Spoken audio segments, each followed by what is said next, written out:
why? Part 7, Desolace and the Shadowprey Village. The road west from the crossroads climbed before it descended. The Stonetalon mountains announced themselves gradually, first as a darkening of the western horizon that might have been weather, then as something more permanent, the vertical fact of terrain that was not going to move regardless of what the weather did. The road into them wound through transitional country, where the Barren's flat ochre gave way to the first serious elevation, the heat easing in stages as the altitude increased, the vegetation changing from the Barren's committed scrub to something with access to more water and full intention to use it. Can moved through Stonetalon with the careful attention the territory required. The Alliance presence here was real and distributed, not the organized weight of a fortified position, but the scattered presence of settlements and patrols and travelers who regarded a horde Tauren on the road with varying degrees of concern, depending on their own histories. He navigated around what could be navigated around, and moved through what could not be avoided with the deliberate non-aggression of someone whose intentions he wanted legible without needing to announce them. ASHWALLOW moved with him through all of this in a way Can was still learning to read. The White Lion's relationship to difficult terrain was unlike the Rake's, where the Rake had met each new place with the proprietary confidence of an animal deciding whether to claim it. ASHWALLOW met new places with something harder to name. Not confidence, not indifference, but a complete presentness that made the difficulty of a place beside the point. He was simply there in it, the way water is in whatever shape holds it. The Alliance travelers who passed them on the Stonetalon road reacted to ASHWALLOW with arrested attention rather than alarm, the suspension of an ordinary response while the mind worked out what it was looking at. The white registered before the threat did. It landed somewhere older than fear, somewhere that processed beauty and strangeness first. This had its uses, on a road where being seen as remarkable before being seen as horde carried real advantages. Sun Rock Retreat sat in the mountain's heart the way horde outposts sat in difficult country, not imposed on the terrain but negotiated with it, the buildings taking the shapes the stone allowed. Can stayed 2 nights. He restocked what needed restocking, listened at the fire to what the road ahead had been doing lately, and let ASHWALLOW be looked at by the Tauren and Orcs of the outpost, who had heard the story before the storyteller arrived, which was he was learning how stories travelled, faster than the people they were about.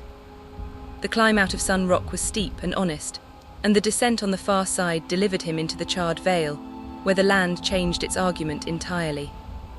Something had burned here, and had gone on burning long past the point where burning usually concluded its business, the ground black and grey in patches, the air carrying a heat that owed nothing to the sun, harpies riding the thermals above the blackened basin with the proprietary confidence of things that had claimed a ruin. He crossed it with attention and without incident, and understood somewhere in the crossing that the veil had been a preparation. The grey ahead would need an eye already taught that land could stop being green and continue being land. Desolace arrived like a decision that had been made a long time ago and never revisited. The grey was the first fact, not the grey of weather, not stone in a particular light, but an absolute grey committed and unreviewed. The stone was grey. The soil was grey between the sparse, stubborn vegetation. Even the sky carried a grade of it, as though the difference between earth and air here were a matter of degree rather than kind.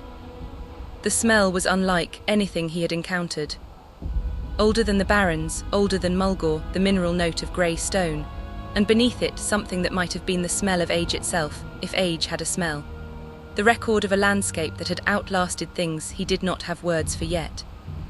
The Centaur territories required reading rather than avoidance, since full avoidance was impossible, their claims too extensive, their presence too distributed. He tracked the signs of recent movement the way Braka had taught him to track anything worth tracking, and adjusted his route accordingly. ASHWALLOW's effect on the Centaur differed from the Rake's effect on the Quillbore. The Quillbore had simply left, the assessment obvious and the conclusion immediate. The Centaur did something stranger, they reorganized. Patrols that should have crossed his path shifted without any visible decision, the way a flock turns without a leader. The white in the grey landscape produced something closer to instinct than fear, the recognition of a thing outside the available categories. He found the old kodo 3 days into Desolace, on a stretch of broken ground east of the main road, and at first he mistook the sound for wind moving through stone. It was breathing. Each breath came with a depth and a labor that told most of the story before Ken reached it. An animal of enormous age, the hide grey-brown and loose over a frame that had carried far more weight than it currently did. One rear leg dragging in a way that spoke of an old injury rather than a new one. It had stopped in the open, in the kind of place an animal stopped when stopping was no longer optional. Ken approached slowly, the way his mother had taught him to approach anything large and in pain, and the kodo's eye found him and held him with an attention that contained no fear in it at all. Only the patient acknowledgement of something that had outlived fear as a useful response to most things. It was not dying in the immediate sense. It was simply at the limit of what its body had left to give, and the limit had arrived before the destination had. Ken understood without being told where the destination was. He had heard of the graveyard's pull, the way the oldest kodos travelled distances that should have exceeded what was left in them, arriving with the purposefulness of something executing a plan made long before the moment required it. He had filed the hearing the way he filed most things that were true and significant, and not yet relevant to him. It was relevant now. He gave the kodo water first, working the skin he carried close enough to the broad mouth that the animal could drink without lifting its head further than the dragging leg allowed. He cleaned the leg wound, old, infected at the edges, the kind of injury that would have ended a younger or less determined animal much earlier in its life. With the same care he gave any wound, packing it with what Wulan would later teach him to call the patient ingredients, though he did not have that vocabulary yet and made do with what Pan's Stonebinder's training had already given him. He stayed with the kodo through the night, Etshaki a white shape at the edge of the firelight, watching the dark for the things that came for animals too weak to defend themselves. Twice something moved in the scrub with intention, and twice the white lion's stillness was enough to send it elsewhere without requiring more than the stillness. In the grey hour before dawn, the kodo tried to stand, and could not, and Ken understood that the final stretch of the journey was no longer something the animal could complete on its own legs. So he walked beside it instead, not leading, not pushing, simply present at its shoulder with a hand against the hide as it dragged itself forward in increments that would have seemed, from any distance, like failure, and were instead the opposite of failure. The most determined motion he had ever witnessed, measured not in speed but in refusal. It took most of the day to cover what should have been an hour's walk. The graveyard received them in the early evening light, the bones of 1,000 years of kodo deaths rising from the grey earth in their slow, deliberate configuration, and the old kodo's pace did not quicken at the sight of them. If anything, it slowed further, the specific unhurried care of something arriving exactly when it intended to arrive. It walked into the outer ring of remains and stopped beside a particular curve of bone that Ken would never be able to explain the significance of, and folded its legs beneath it and lay down. It looked at Ken once before its eyes closed. It was not a long look. It did not ask for anything Ken had not already given.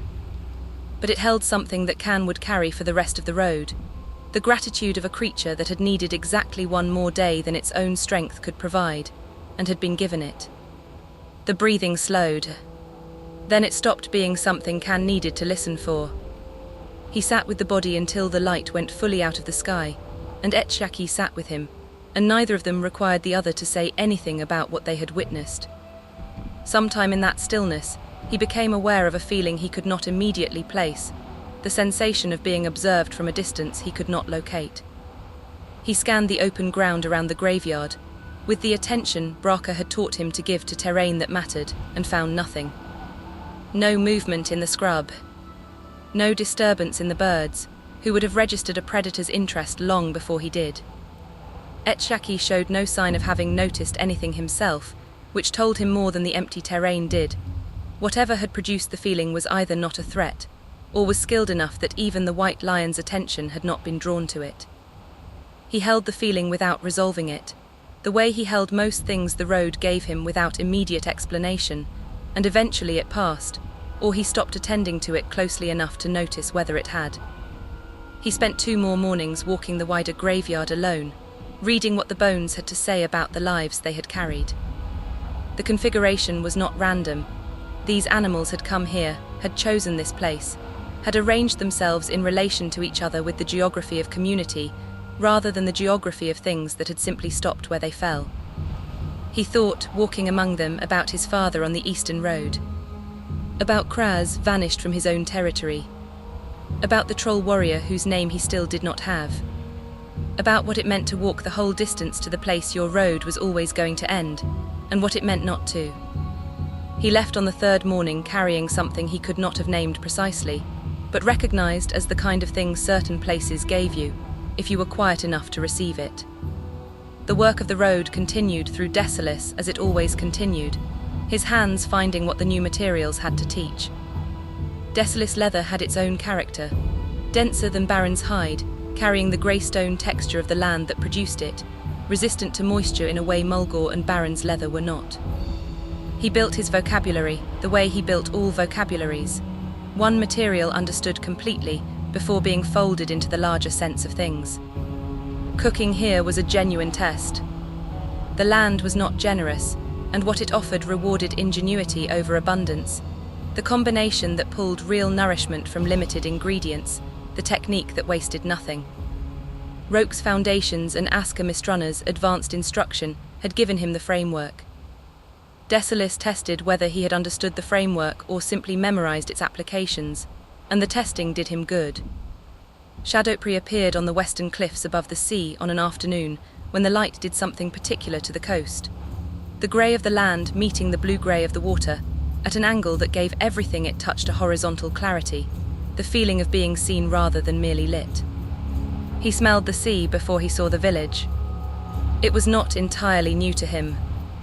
There had been an afternoon in the Barrens, in the weeks after Etshaki had chosen him, when he had walked the eastern road far enough to sit on a hill above Ratchet with Etshaki beside him, and watch the goblin ships come and go, out of the harbour into the open water, over an edge of the world he had not yet had any reason to cross.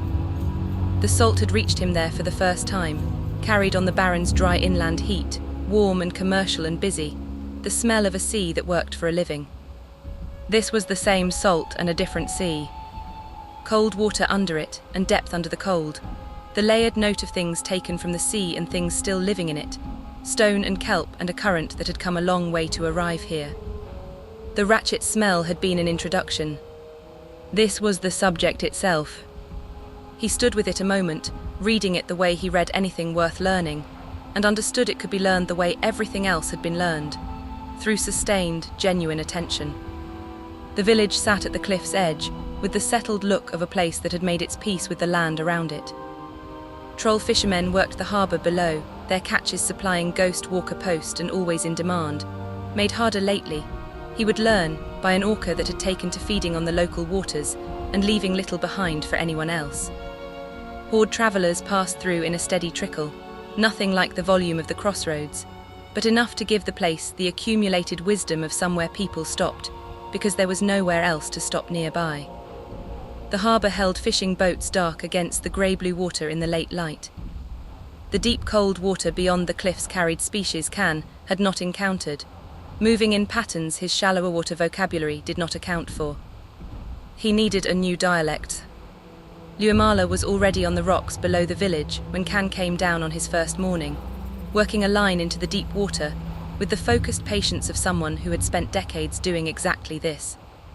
She was older than her bearing suggested at a distance, the kind of age that showed less in slowing than in restraint, the compression of someone reduced by long practice to the essential form of her craft. She looked at his rod and his rig the way one craftsperson reads another's tools, sideways, and produced, plainly, several corrections. She gave them without preamble. 4 adjustments, each precise, each addressed to a real flaw in his deep-water setup, delivered in the brisk and economical way of someone who considered small talk a poor use of time she would rather spend fishing. Can listened with the full attention honest correction deserved, asked 2 questions, received 2 precise answers, and by the time the sun had cleared the cliff edge his rig was corrected, and his line was in the water and Lui'Mala had returned to her own work. What came next, over the weeks that followed, was less instruction than companionable practice near genuine mastery. Not the deliberate teaching Mistrana had given him at mountaintop bait and tackle, but the informal kind, 2 people who both needed to fish finding it useful to fish near each other, absorbing more than either consciously catalogued. Lui'Mala talked while she worked, an ongoing commentary addressed half to herself, half to the water, and only incidentally to him, tracking the current's behavior and the depth's variation and what the surface was telling her about what moved beneath it. She was not teaching. She was thinking aloud, and Can received it the way he received anything worth receiving, letting it find its place without forcing the shape. The water vocabulary he had carried since the river at Camp Narek expanded considerably here.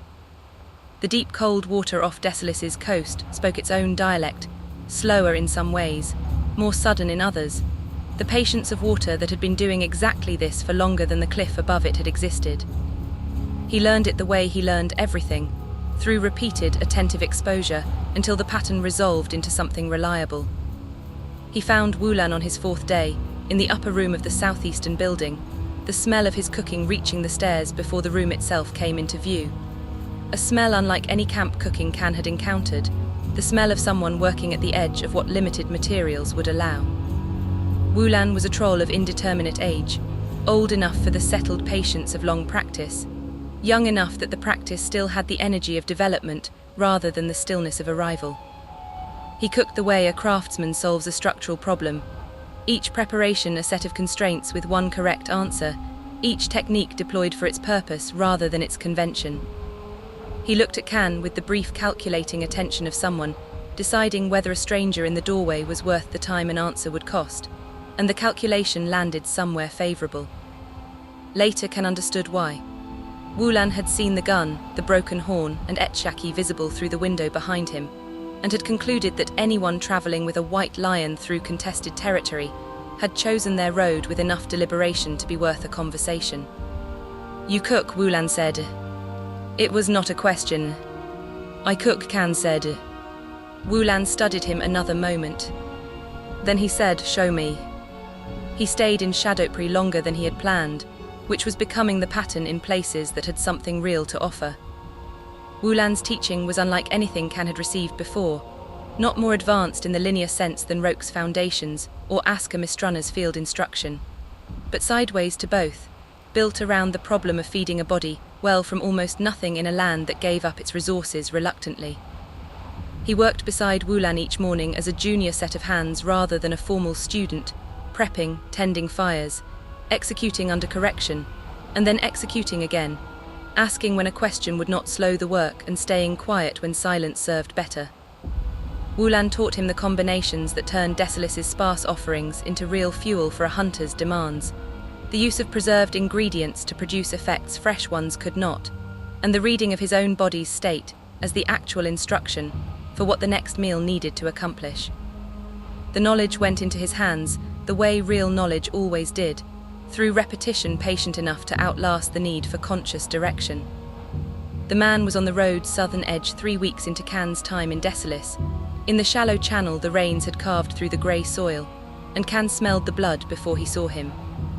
He was human, dressed in the practical layered gear of an experienced traveller rather than the marked armour of a soldier, a scout, or a trader's guard, something that required him to move quietly through contested ground. He lay on his side near the wreck of a pack that told its own story. Things taken, things scattered, a centaur attack interrupted before it had finished its usual business. He was breathing, shallow and even. Can cleared the surrounding ground with Etshaki the way Thota had taught him, confirming that whatever had caused one emergency was not still present to cause a second, and knelt and began the assessment that lived in his hands before it lived in his thoughts. The wounds were serious but not unsurvivable. 3 lacerations, one of them deep enough to be the genuine concern, the bleeding already past the point where the body's own management was keeping pace. He stopped it, cleaned it, closed it, and stabilized it in the sequence his mother had given him, working without needing to think through each step in order. The man woke partway through the binding of the last wound. He came up fighting, not wildly, but with the trained instinct of someone who had drilled the response enough times that his body moved before his mind caught up to the moving. His hand found the hilt of a long knife at his side, and he had it half drawn before his eyes had fully focused on what was in front of him. A massive black-furred tauren with red eyes, hands still on his wounds, and beyond him, sitting in patient white stillness, something the man's mind clearly could not immediately categorize. Can held both hands open and away from his own body, and did not move. "I am not the threat in this," he said, though he had no reason to believe the man understood Orcish, and said it anyway, because the saying of it mattered more in that moment than whether it landed. The man did not lower the knife. His eyes went from Can to Etchaki and held there, the white lion's stillness reading, even to a frightened stranger, as something other than aggression, something that occupied the visual field the way significant things did rather than the way danger did. Several long seconds passed. Then the knife lowered, not in trust exactly, but in the recognition that whatever had happened to him, it had already happened, and the Tauren kneeling over him had been doing something with his hands that did not match an attacker's intentions. He looked down at the clean bandaging, the careful work, and back up at Can. He said something in common. The tone was not hostile. It carried the exhausted disbelief of someone trying to reconcile what he was seeing with what he had expected to find when he woke. Can did not have common, and the man did not have Orcish, and there was no shared ground between them except what the situation itself communicated. The bound wounds, the water Can offered, and the man, after a moment's hesitation, accepted. He gave him dried meat as well, and the man ate slowly, watching Can the entire time with the wary attention of someone recalibrating an assumption he had carried his whole life, and was reluctant to let go of all at once. Can pointed north toward the mountains and mimed walking with his fingers, then held them up again to indicate the distance in days. The man followed the gesture, understood it, and looked back at Can with an expression that had moved most of the way from fear to something else, not friendship, nothing that needed naming but a kind of bewildered respect. The man stood, tested his own balance, found it adequate, and looked at Etchaki one final time. The white lion looked back without moving, and something in the man's face settled, the specific look of someone filing an experience under a category he did not yet have a name for and might never find one for. He said something else, shorter, quieter, and turned north, walking with the careful discipline of a man managing pain well enough to keep moving, toward Nigel's Point and the mountains, and whatever account of this he would eventually give to people who would have a hard time believing him.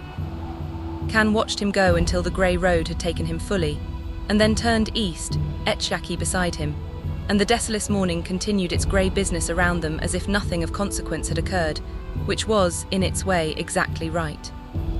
He heard the name Nat Pagel for the first time 2 weeks before he left Shadowprey, from a Tauren fisherman passing through on his way north along the coast. A broad, unhurried man who fished the waters between Desolace and ASHWALLOW marsh, and carried his skill the way truly skilled people often did, without performing it. They fished together off the cliffs for an afternoon, trading observations about current and depth, the way two fishermen did when their company turned out to be compatible without either having decided it in advance. Nat Pagel would know what this is, the man said at one point, pulling something from the water that resisted easy categorization. Can asked who that was. The fisherman looked at him with the mild surprise of someone encountering an ignorance he had not expected. The finest fisherman in the world, he said. Lives alone on a small island in ASHWALLOW marsh. Most people who fish seriously eventually find a reason to go looking for him. He said nothing further about it, and Can did not ask. The name went into the place he kept things that were true and worth remembering, and not yet relevant. Alongside the crossroads, the eastern road, the troll warrior whose name he still did not have. The night before he left Shadowprey, he sat at the cliff's edge with Etchaki beside him, the sea dark below and the Desolace stars burning with a clarity that owed nothing to anything competing with them. The birds went quiet first. He noticed it the way he had been taught to notice absence, not a sound but the removal of one, the cliff's small nightlife withdrawing its commentary all at once. He turned. The shapes he found were low and many. Hyenas. They came out of the grey scrub in the broken formation that was not broken at all, the loose, sliding geometry of a pack that had done this before, flowing around the cliff's approach until the approaches were no longer his. He counted the way Braka had taught him to count anything that moved in numbers, by cluster rather than by head, and stopped when the count passed 10, and the counting stopped mattering. The land had not been generous this season. He had known that from Wulan's stores and Lui'Mala's talk of thin catches, and had filed it as information about the country. It was now information about him. Hunger had brought the pack farther west than hyenas cared to come, and what it had found at the cliff's edge was meat with nothing behind it but air. He put his back toward the cliff, and the gun came up with the smoothness of long practice, and the arithmetic assembled itself in his hands before his mind had finished with it. 2 before they closed, perhaps 3, against more than 10. The terrain gave him nothing, the dark gave them everything, and the sea below was not a road. He understood, with a clarity that had no fear in it yet only accuracy, that this was how the road ended. The understanding brought one thought forward past all the others. He made the signal, the flat sweep of the hand he had never yet needed, the one that meant go without me now. A hyena pack could not catch ASHWALLOW on open ground, and the pack had not come for him. The white lion looked at the hand. Then he looked away from it, and moved not away, but in front, placing himself between Can and the widest arc of the circle, and stood there with the stillness that was not the absence of motion but the refusal of it. Can gave the signal again. ASHWALLOW declined it again, the way he declined all things that were beside the point, completely and without drama. The first probes came from the flanks, the pack's oldest arithmetic, 2 hyenas darting in low to test the price of the ground, while the others tightened the circle by a stride. ASHWALLOW met them without leaving his place. There was nothing fast about it, and nothing that needed to be fast. The first blow took the lead hyena out of its own leap, and put it into the ground with a finality that made speed irrelevant, the strength that was the true fact of him, applied without restraint for the first time in Can's presence. The hyena dragged itself out of the circle with its purpose visibly leaving it, and did not rejoin anything again. The pack read the price and decided to pay it. The rush came all at once from 3 directions, the way pack solved a problem they could not solve singly. ASHWALLOW took the center, the second hyena met the full weight of him, and the sound of the meeting was the sound of something structural giving way. And Can's gun spoke once and turned the left attacker into a limping retreat, and then the right was inside the gun's usefulness, a grey shape at the length of an arm, and his hand had already made the older choice. His father's axe came off his belt in the arc Braka had drilled into him through patient afternoons, the body's natural lines of force with a blade at the end of them, and the hyena fell at his feet and did not move. The pack broke off and reset, wider now, the arithmetic revised, 3 of theirs down, and still enough of them left for the answer to come out the same. Can understood the pause for what it was. Not reconsideration. Preparation. The next rush would be all of them. He chose his first target and let out half a breath. The pack stopped. It was not retreat.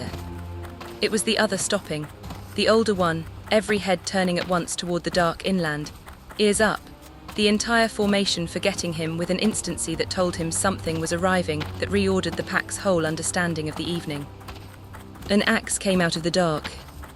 He heard it before he saw it, a low, heavy turning in the air, wrong for any bird, and the pack leader dropped where it stood, and the sound the axe made arriving was final in a way that required no confirmation.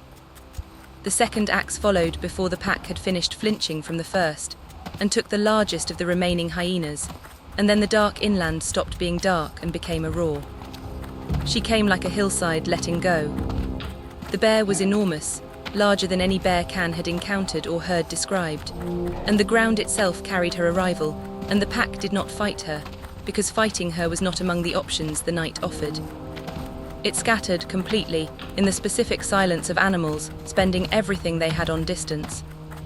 The figure that walked out of the dark behind her was large in a way that registered before its details resolved.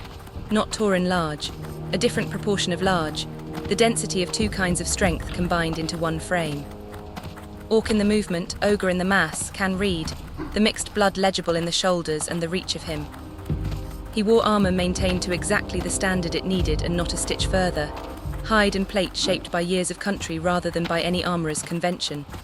A cowl of heavy fur across the shoulders, and above it the mask, the skull and hide of a beast worn over the upper half of the face, the eyes somewhere in its shadow, so that what the firelight found of him was the broad jaw beneath it and nothing above. He crossed to the dead pack leader and pulled the axe free with the plain practicality of a man retrieving a tool. And then the second, and the axes had clearly done real work for a long time and would clearly do more of it. Beside him the bear slowed and stopped, and became still, the same animal that had arrived like terrain failing, now standing with an ease that told Can everything essential, before he had any of the details that would have explained it. Not handled it. Not managed it. A companion in the oldest sense, the choosing made once and renewed every day since, with no remaining question in it. Etchiaki and the bear regarded each other for a long moment, taking each other's measure in the manner of animals with nothing to prove. And then the bear sat, and Etchiaki sat, and whatever had needed settling between them settled without further display.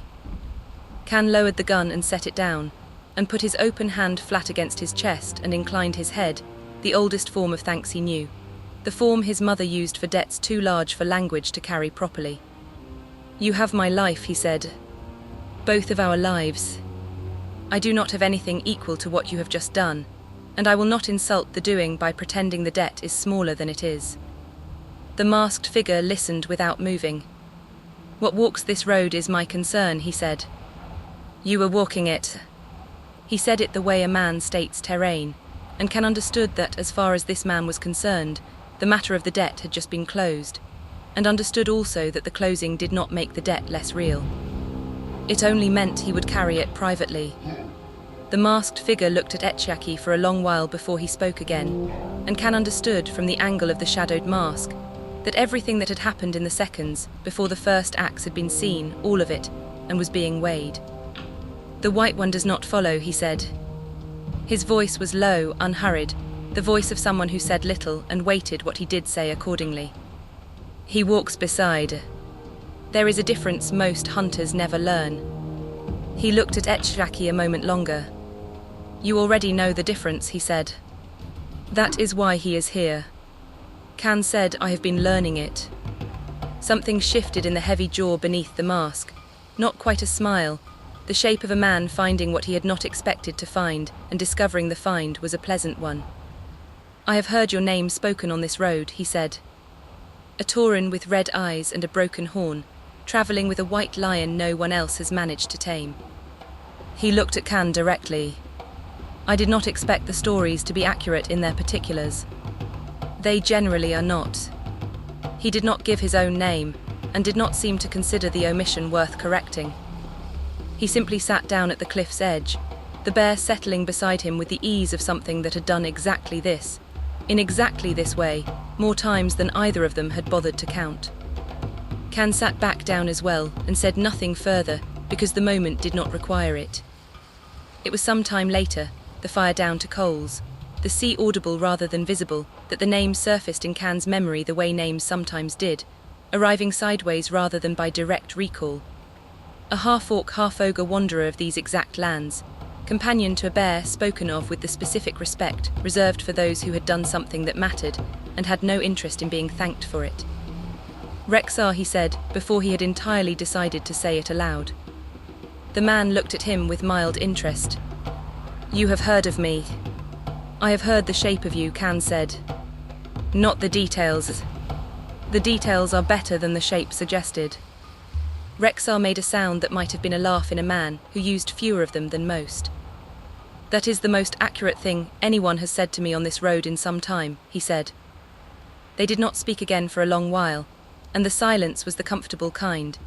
Two people who had each, by different roads and over different years, arrived at the understanding that silence carried real communication when the actual content was too large or too precise for ordinary words to manage. The sea moved below them with the patience of something that had been doing this far longer than anyone could account for. The bear breathed in the slow rhythm of complete rest. Etchiaki breathed in his own rhythm, the specific cadence Can had learned across the weeks they had shared a fire. Rexar broke the silence eventually, not with anything large. "You helped the kodo," he said. "Weeks back in the broken ground east of the road." Can looked at him. "I did not know anyone had seen that." He paused. "I felt watched that day at the graveyard. I could not find the source of it. I did not expect the source to be sitting across a fire from me weeks later." Rexar's voice carried the closest thing to amusement Can had heard from him. "Few people feel it," he said. "Fewer still admit to feeling it." He looked at the fire. I have spent a long time learning how to watch something without being found doing it. It is a useful skill in country like this. I see most things that move through this territory, Rexar said. It is the work I have given myself. He was quiet a moment. Most travelers walk past a dying kodo. Most who stop do it for the meat or the ivory. You walked beside him for a day so he could die where he meant to die. He has earned that much, Kan said. Any creature that finishes its road on its own terms has earned the help of whoever happens to be near enough to give it. Rexar looked at him for a long moment, something assessing in his stillness that Kan recognized because he had given the same look to the rake on a ridge in southern Mulgore, a lifetime ago. And the man on the road south of here, Rexar said. The one who woke to find a horde Tauren's hands on his wounds, and a white lion 3 feet from his face, and walked away with his wounds closed and nothing taken from him. I did what the situation required, Kan said. That is not what most people would call required, Rexar said. Most people would call it unnecessary.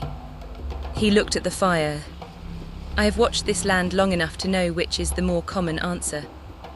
He did not say anything further about it, and Kan understood that the silence that followed was its own form of conclusion, that Rexar had reached whatever assessment he had come to reach, and the assessment did not need announcing to be complete.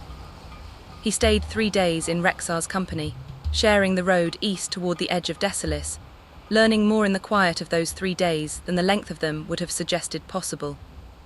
Rexar did not teach in the way Swiftstone or Una or Pan Stonebinder had taught. There were no formal lessons, no corrected technique. What he offered instead was the example of a man who had spent decades alone in difficult country and had not hardened in the process, had not stopped extending himself to whatever the road put in front of him that needed extending to. He watched Rexar read a stretch of centaur-contested ground in a fraction of the time it would have taken Kan to read it, and asked how. And Rexar told him plainly, not as a lesson, simply as an answer to an honest question, the kind of answer that became a lesson anyway because of how completely it was given. He watched Rexar with the bear, whose name, he learned on the 2nd day, was Misha, and saw in their working silence something he recognized from his own road. The bond that had grown rather than been built, the daily renewal of a choice neither party needed to keep proving. On the morning Kan turned south toward Firala's and Rexar continued his own circuit of the wild places between Stonetalon and the deep south. The half-ogre looked at him for a long moment before they parted. The road does not end, Rexar said. He said it the way he said most things, not as comfort, not as warning, simply as accurate information about terrain, offered to a traveller who would need it. Kan said, I am beginning to understand that. Rexar studied him a moment longer. Then he said, you are welcome on any ground I am standing on. That is not something I say often. Kan understood the weight of it, and met it with the only response that seemed adequate. Thank you, he said. I will remember the offer, and I will try to remain someone worth it. Rexar nodded once, the closest thing to formality the moment was going to get, and turned north with Misha at his side, and Kan watched him go until the grey morning had taken him, and then turned south himself, Etshaki beside him, toward whatever Firala's had waiting. From the thoughts of Kan ASHWALLOW. The old kodo found its ground. I have been thinking about what that last distance cost it, and how much more it would have cost to die somewhere that was not the place it meant to die. I do not know if every creature gets to choose the difference. I know that when the choosing is possible, it is worth everything required to make it possible. The man on the southern road. I have been turning over why the helping felt complete in a way that required nothing further. No thanks accepted, no token taken, simply a man walking north with his wounds closed, and his life continuing in whatever direction it had been continuing before the centaur found him. I think the completeness was the point. Some things are diminished by being turned into a debt. This was not a debt. It was simply what the moment in front of me asked for, and I had what it asked for, and so I gave it. The hyenas. I have been near the end of my road before without knowing it. Every hunter has. This was the first time I stood inside the knowing. I made the arithmetic and the arithmetic was finished. and what I felt was not what I expected to feel. I did not think of the roads I had walked. I thought of the one order I have ever given Etshaki that mattered, and he refused it, and I understand now that the refusal was an answer to a question I had not known I was still asking. The covenant is not mine to dissolve, even to save him. It belongs to both of us, the way anything genuinely made together belongs to both makers. I owe Rexar a life. He carries this the way he carries everything, as part of the terrain, not worth remarking on. I will remark on it here once, and then carry it the way he would prefer it carried, by walking well. Rexar saw both of these things before I told him about either. He has been watching this land long enough that very little moves through it without his notice, and he chose, after watching, to share his road with me for 3 days that taught me more than 3 weeks of formal instruction might have. He does not teach the way Swiftstone teaches, or the way Una teaches. He simply is, with great consistency, exactly what he is, and being near that consistency for 3 days changed something in how I understand my own road. He said, the road does not end. I have heard this said before, in different words, by different people. I am beginning to understand that it is not a warning. It is simply the truest thing anyone can say about what I have chosen to do with my life, and the people who have said it to me, Rexar, and before him in different language entirely, Greywind, have all said it with the same plain respect, as though the not tending were not a burden but the whole point. Misha. I did not ask her name. Rexar gave it to me on the second day, the way you give something you have decided someone has earned. I am learning what Etshaki is, the way I learned what the rake was, the way Rexar has clearly spent decades learning what Misha is, and will likely spend the rest of his years still learning. I do not think this learning has an end either. I think this might be the actual shape of the covenant, not a thing you complete, but a thing you keep doing, the way Rexar keeps walking his road and Misha keeps walking it beside him. The troll warrior whose name I do not have. The Eastern Road. Farala's is ahead. Can ASHWALLOW